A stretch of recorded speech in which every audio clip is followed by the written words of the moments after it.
Hello and welcome to a LEGO Alpha Team review. This is from the first wave, which I believe came out in 2001. That wave kind of has a lot of that old LEGO energy. It was before they introduced a lot of the curvier pieces that we know nowadays, so it has a very blocky feel to its geometry. This set is one of the smaller offerings.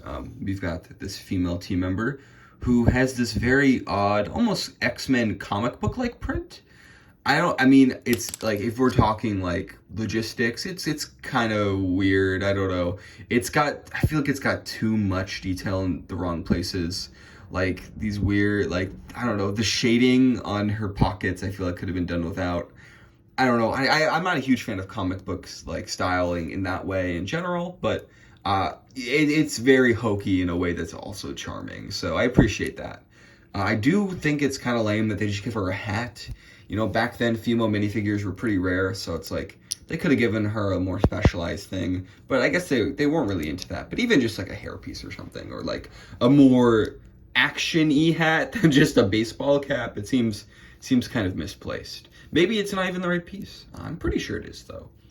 This set has a very simple, not a very simple, a pretty simple build, but it has one interesting key element, and that is this classic purple piece. Now, the color, the LEGO purple color that many know now, is actually a different color. This isn't the best piece to kind of exemplify it, but the color that we know as purple now is actually dark purple, and this is the original purple. I actually really like the original purple. It's a very interesting shade. It was used in a lot of Technic Challenger sets, and maybe a few Robo Riders and stuff like that. Harry Potter, the first few waves definitely used it, especially for Dumbledore. It's unfortunate that was retired, but a lot of great LEGO colors were around that time. But it just makes the set pretty unique, because like it's not a lot, but her color scheme, like it's very clear that this is supposed to be part of her color scheme. This is what makes her unique, this color. I don't think it's seen like anywhere throughout the theme. So yeah, it's just kind of cool. And her vehicle itself, it's very simple. It's got 3 pods. You can kind of move them like that, which is cool.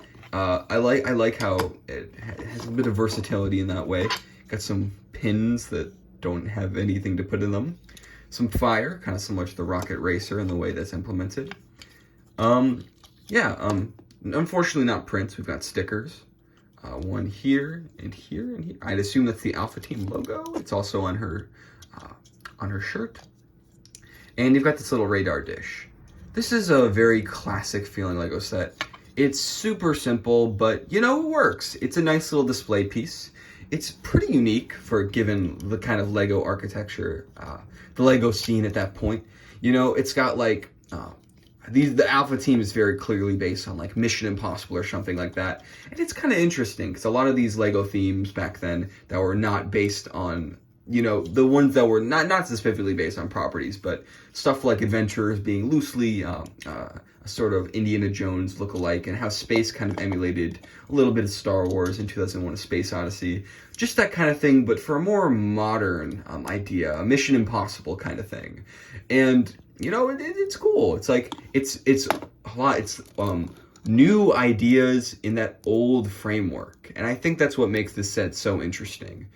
It's not perfect, but it's a very good set for what it is, and especially back then. And I'd love to check out other Alpha Team sets, specifically the ones from the other 2 waves, Deep Freeze and Deep Sea, because those are pretty interesting in their own way for how they kind of unfortunately shed away those kind of old LEGO blocky building techniques with how this thing is so angular, you know. But they still have that kind of character, and it's interesting to see.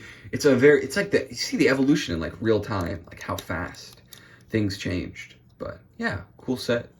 I like it. I like old school purple, and that's all.